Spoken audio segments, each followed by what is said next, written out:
From LinkedIn News, I'm Leah Smart, host of Everyday Better, an award-winning podcast dedicated to personal development. Join me every week for captivating stories and research to find more fulfillment in your work and personal life. Listen to Everyday Better on the LinkedIn Podcast Network, Apple Podcasts, or wherever you get your podcasts.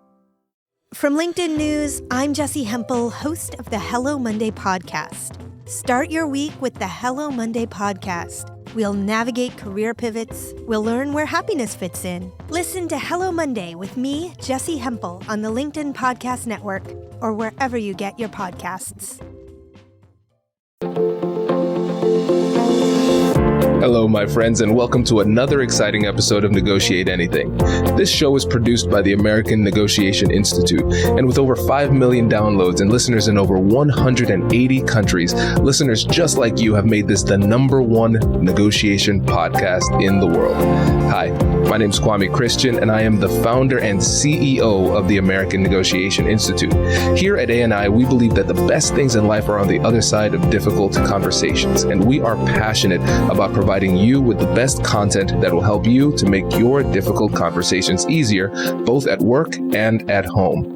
Lastly, I want to remind you that we offer consulting and conduct trainings, both virtually and in person, all around the world. Our focus is in 3 main areas. First, negotiation and conflict resolution. Second, leadership. And lastly, diversity, equity, and inclusion. Check the link in the description below to learn more about how we could work with you and your team. And now, without further ado, let's jump into the interview. Nancy, thanks for joining us today. Thank you for having me. I am super excited to be here. And we are excited to have you, my friend. So how about you get us started by telling us a little bit about yourself and what you do? Sure. My name is Nancy Medoff. I am an author, a keynote speaker, and a trainer, and a little bit of coaching. Basically, after about 25 years or close to 3 decades as a sales VP and leading multiple global sales team, I decided to leave corporate America, follow my passion, which is to help women speak up and advocate for themselves when the stakes are high. So that could be a salary negotiation. It could be the unicorn job. It could be as simple as trying to not be interrupted when you're speaking. Regardless, the women who work with me gain the confidence they need to truly thrive at work. So that's what brings me here today. I love it. There is so much to explore here. And listen, guys, if you don't tune out here, okay? Because even though Nancy's approach is focused on women, the tools that we're going to talk about will be applicable to you as well. And also, it could help you to realize sometimes where gender bias might be creeping in for you. So this is good self-awareness as well. So this is an important episode for everyone. And so the 3 things we're going to cover today. First, we're going to talk about how to overcome conversation gender bias. The one we're going to focus on is being interrupted at work. Then we're going to talk about how women are hardwired to be better negotiators. And I love how you put in parentheses, I realize this will be controversial. And I love controversy. So let's talk about it. This is going to be great. And then lastly, the 3 principles of persuasive communication. And listeners, you're in for a treat because it's been a while, but we are going to do a sparring session. So make sure you check out the next episode where Nancy shows off her skills against me in a completely unscripted negotiation where I get to be as ridiculous as I always want to be, but never get to be. So I'm excited. Nancy, I hope you are too. I'm very excited for this portion. This is great. Well, so let's go into this a little bit. I just want you to kind of set the stage because, again, firstly, I kind of want to throw you a few softballs so you can shout out your book and your podcast because I don't think you did a good enough job shouting those things out. But I really want to hone in on why it is that you believe that this focus for your work is so important in the professional world today. I love it. So thank you. Actually, this is my origin story, and it's why I wrote the book. I was sitting in a boardroom probably 6 or 7 years ago. There were probably about 14 people around the boardroom table. This happened to be in Boston. We were overlooking the beautiful Boston waterfront.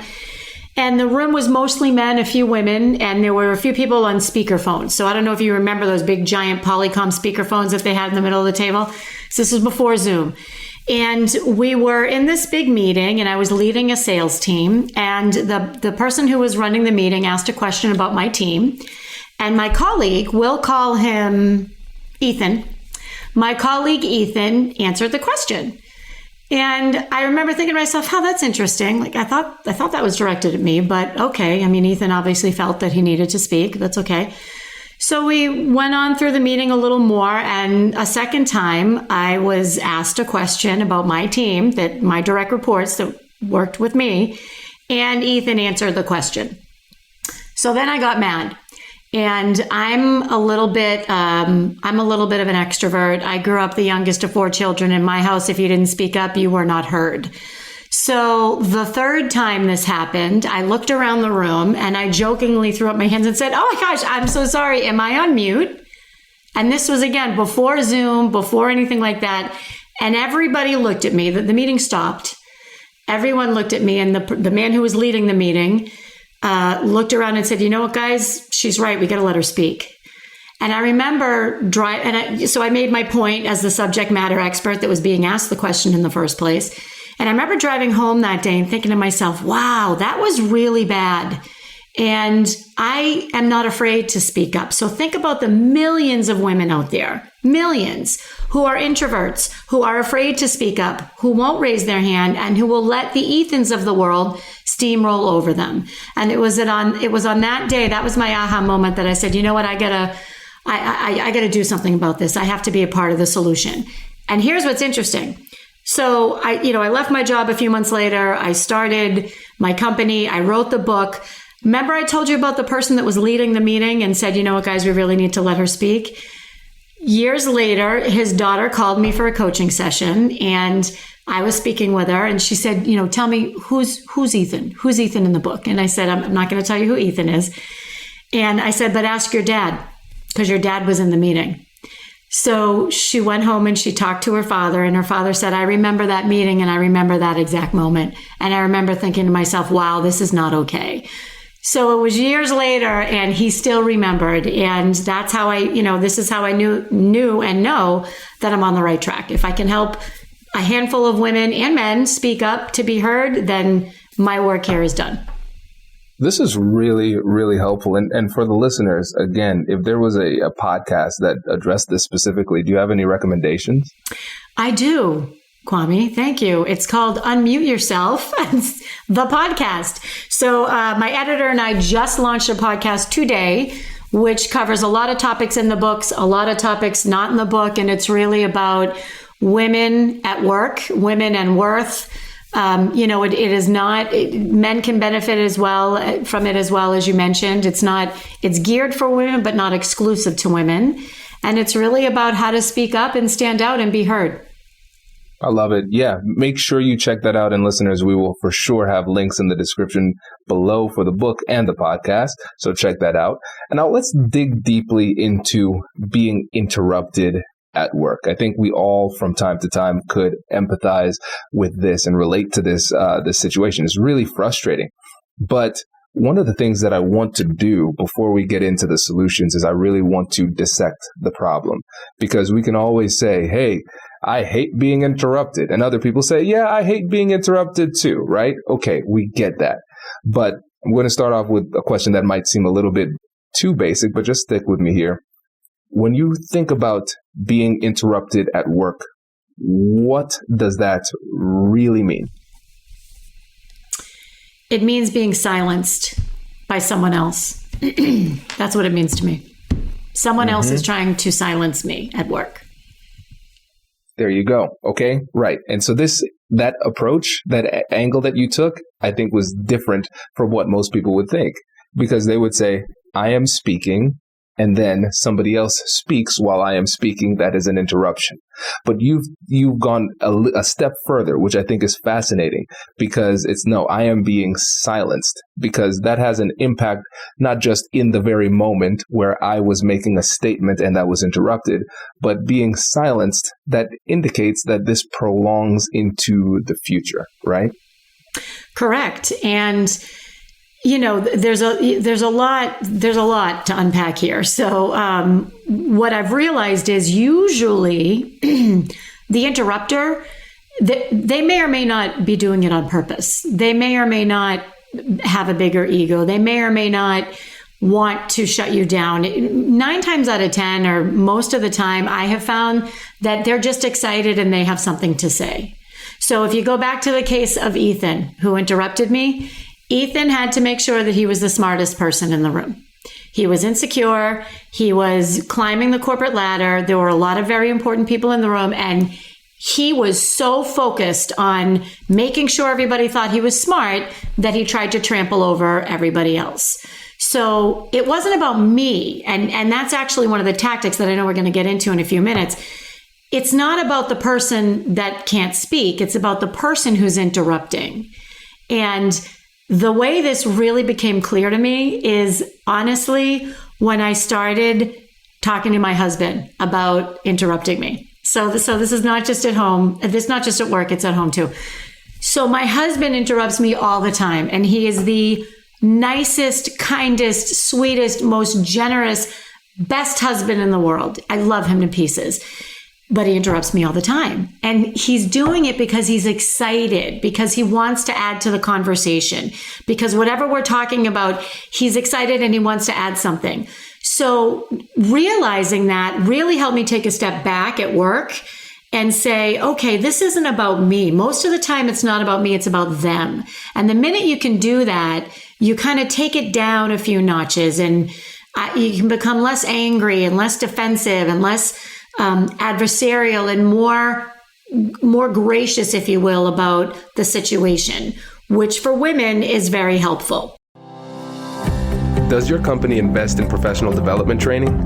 If you believe that your team would benefit from a negotiation workshop, all you need to do is go to our website, fill out the workshop request form, and then we'll set up a time to chat. These workshops are completely customizable, and we've done them all around the country. Negotiation and conflict resolution skills are beneficial across all professions, but they're especially useful in procurement, purchasing, sales, sourcing, and contract management. Our calendar is filling up quickly, and we even have some workshops scheduled for next year. If you think you might want one, I'd suggest reaching out soon so you don't miss out. Check out the link in the description to learn more. And now, back to the show.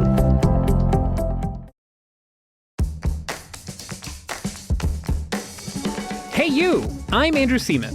Do you want a new job? Or do you want to move forward in your career? Well, you should listen to my weekly show called Get Hired with Andrew Seaman. We talk about it all, and it's waiting for you, yes you, wherever you get your podcasts. Brace the rudders! Raise the sails! Raise the sails! Captain, an unidentified ship is approaching. Over. Roger. Wait, is that an enterprise sales solution? Reach sales professionals, not professional sailors. With LinkedIn ads, you can target the right people by industry, job title, and more. We'll even give you a $100 credit on your next campaign.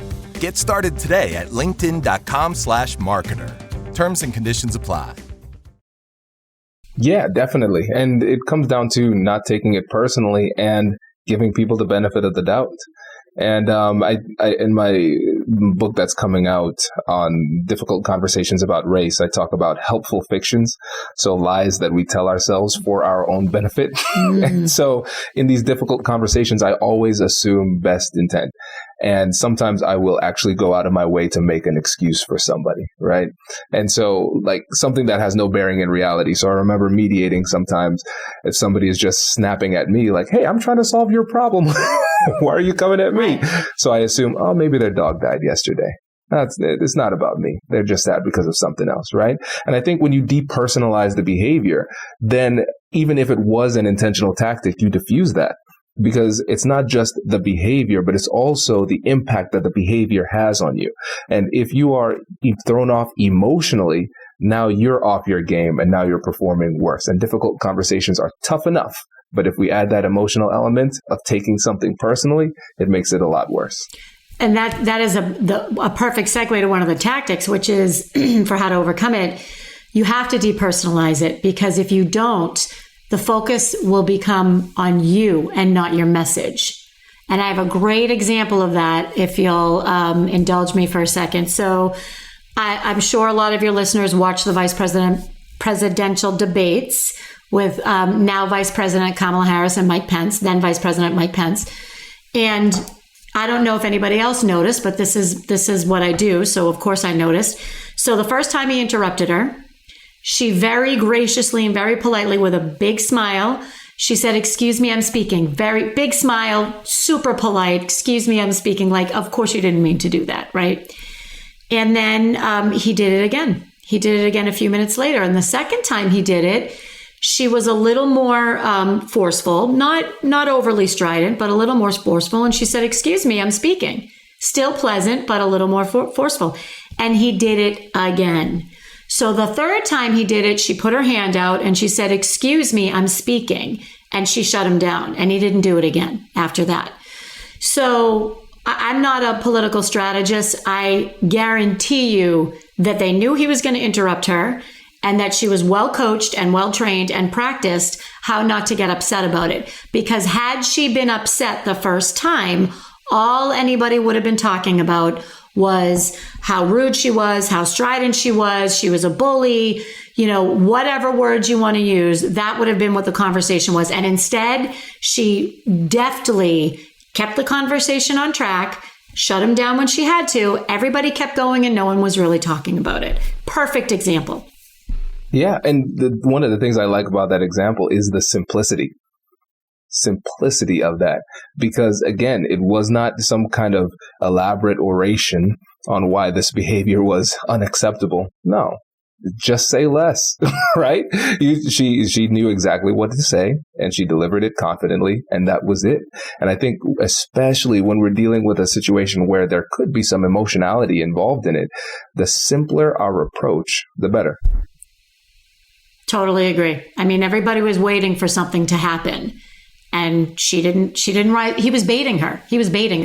And she did not rise to the bait, which was, I was on my couch, cheering, because she just textbook response.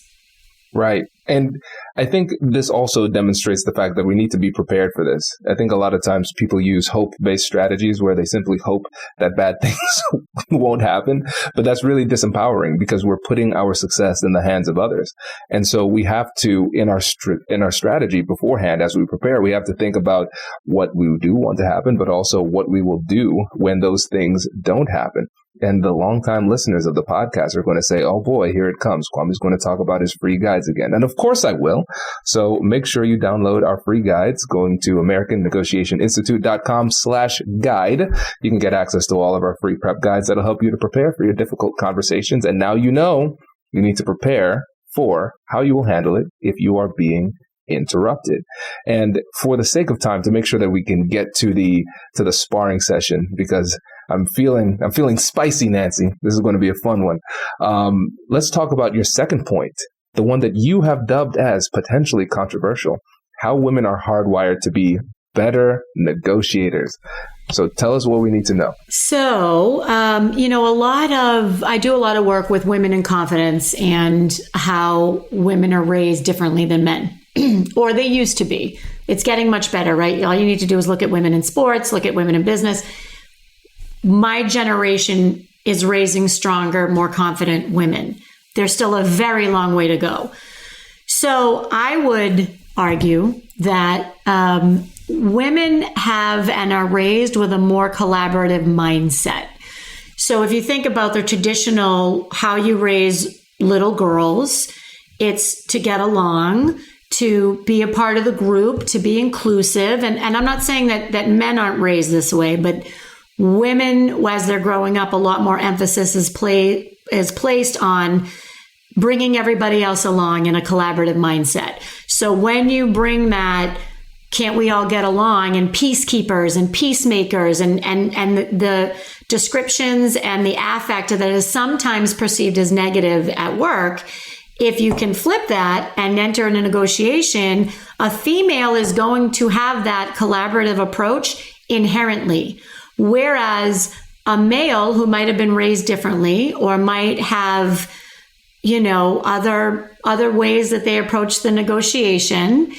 I'll never forget, I was in a training session years ago when I was a very, very junior salesperson. The man that was training me said, he said something that he said, and then you go for the jugular. And I was like, what? Like, who even does that? That's ridiculous. So the females enter the negotiation with the collaborative mindset. And negotiating with the assumption that we're all going to get along. And that makes a difference, statistically proven to make a difference. Yeah, and this reminds me of the work by Linda Babcock and Sarah Lashver in their series on women in negotiation. Women Don't Ask. That was their their most popular book. But one of the things that they talked about was the studies that they found that when women are taught to negotiate and advocate for themselves because they've been socialized in the way that you described, they're more collaborative and can create more value. Whereas men typically, again, using the binary for simplification, and then also talking about just across the board typical cultural norms here, boys are encouraged to be a lot more competitive growing up. And so they can be competitive to their own detriment. So going for the jugular when instead of creating a foe, you could try to create a friend and be more collaborative in this approach. And so what I'm hearing too is with the book branded as, speak up and stand out, right? And unmuting yourself with the podcast, all those types of things. There seems to be a reluctance oftentimes for women to do that in the professional space. And so can we talk about where that reluctance comes from and then how we can reconcile the fact that once they do negotiate, they can be really, really effective? Yes. So the reluctance comes from a lack of confidence. And there are thousands of reasons why women typically lack the confidence, or rather let the confidence stand in their way. So if you look at something like imposter syndrome, which I don't like talking about because I don't believe it's a syndrome. It is a feeling. It is not a medical condition. Okay. You're not sick. You're having a feeling, and feelings aren't facts. And I say that a little tongue in cheek because I know thousands of women who daily say, well, I have imposter syndrome. But here's the thing, Kwame, the men have it anyway. And I will ask you, and I see you nodding your head. The men have the same feelings, but the difference is they do it anyway. That's the difference. So I don't remember what the question was because I went on a little bit of so the women won't raise their hand and speak up. The men, they're just as nervous, afraid, imposter syndrome, not confident, but they do it anyway. They take the risk. And that is where I ask the women, how are you showing up? How are you showing up? Because it's one thing to say, I'm being spoken over and okay, so let's give you some tools to try to fix that and let's role play and let's try and change that. But if you consistently tell me that you can't get your point across consistently, and I'm giving away our sparring portion a little bit, my question would be, well, how are you showing up? Are you taking the chances? Because the men are, and they're walking through the doors that we're not.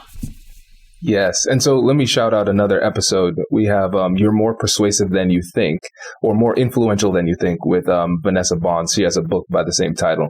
And she talks about how when people actually have the difficult conversations that they're avoiding, their success rate is much higher. And part of the reason why people lack confidence and have too much fear is because they underestimate their persuasive power. And then to your point about confidence, that's one of the things I realized really that from the podcast.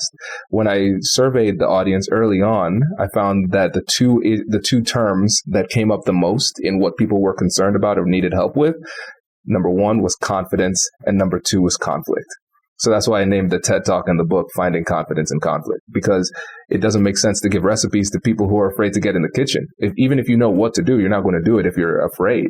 And you would probably like the book, The Confidence Code by Katty Kay and Claire Shipman. Have you read that one? Oh, it's my Bible. There you go. It was a lot of my inspiration for doing what I do. Absolutely. Love them. Okay, perfect. Yeah, so they go really deep into the psychology, the neurology and psychology that helps us to understand the gender differences between men and women when it comes to confidence in general. But of course, for us, we're focusing on difficult conversations. It made it really clear. But what we're finding is that when you actually take the shot, then you actually have a chance to win, and women are winning at a very high rate when they are having the conversations, because like you said, they are effective and they're more collaborative in their approaches too.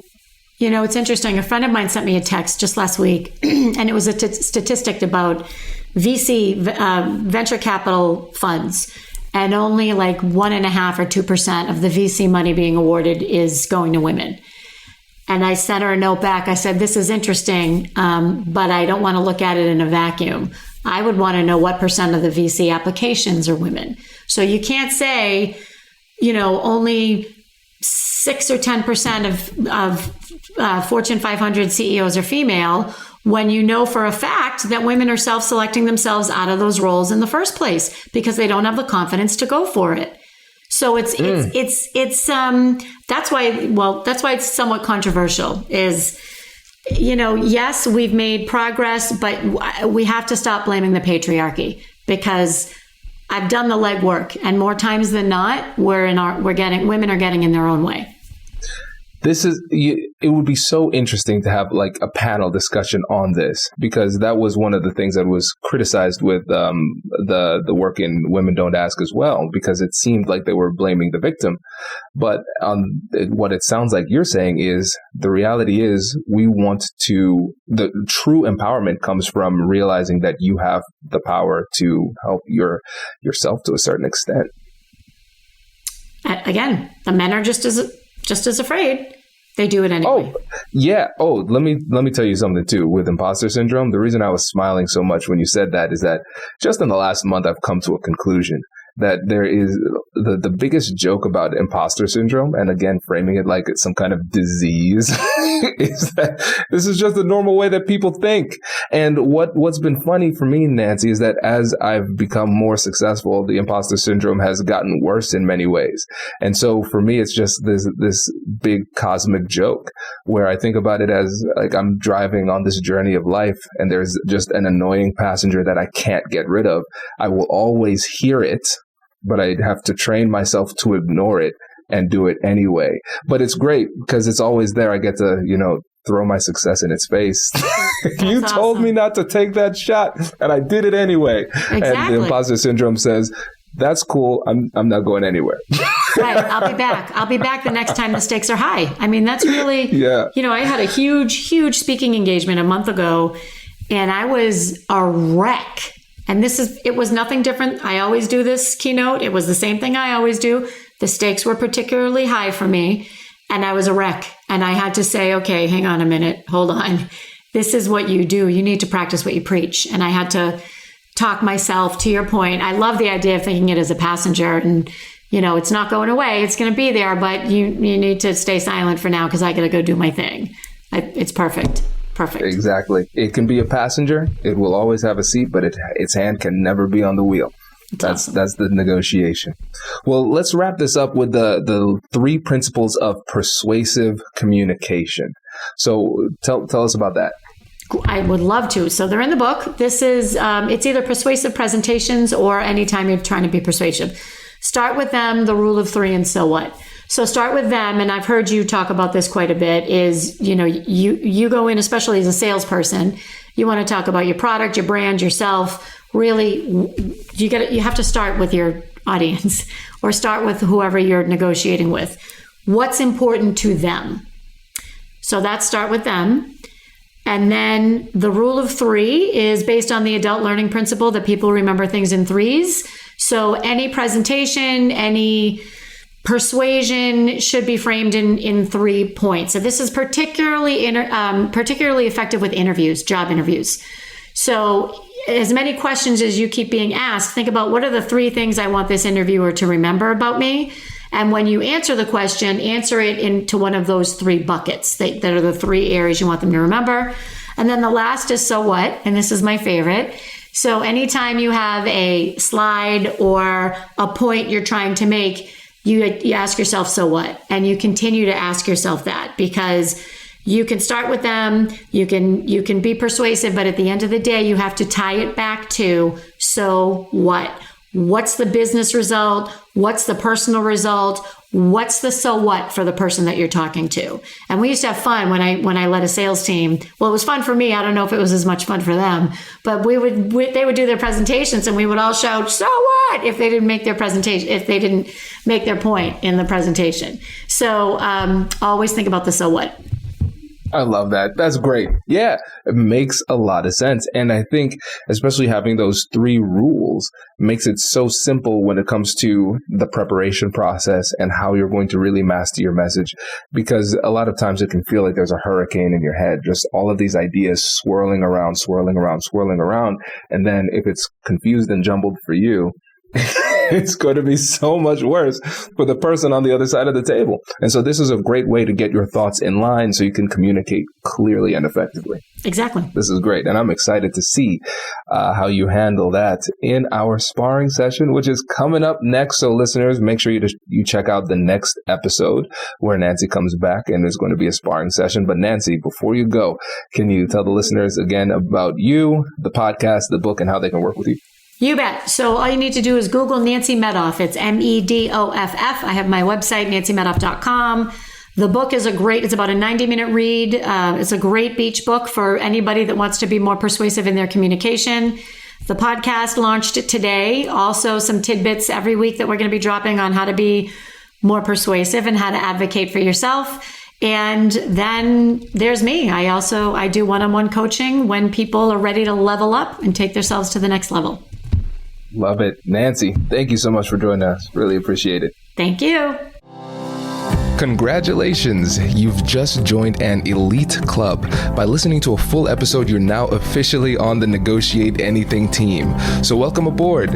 What most team members do is they subscribe to the podcast because that allows them to automatically get the latest episodes of the show.